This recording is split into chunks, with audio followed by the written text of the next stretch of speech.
What's up guys, it's me again. In this video I will show you how to allow access to photos on Instagram.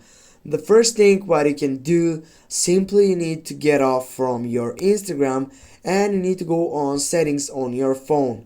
Then you need to scroll down and take a look for applications, and then you need to go select the second selection, manage applications. Right after that, on the search box, you need to type for the application. In this case is Instagram.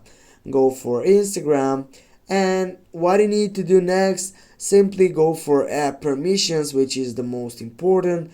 And here you're gonna find out firstly files and media. Here you need to make sure that is allow access to media only. If it's not, go get it for the first selection.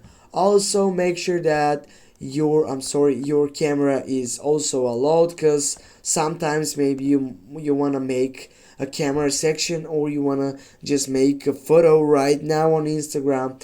That's why you need to go allow on the first selection. And that's it guys, thanks for watching. Don't forget to hit that like and share the video. See you soon guys.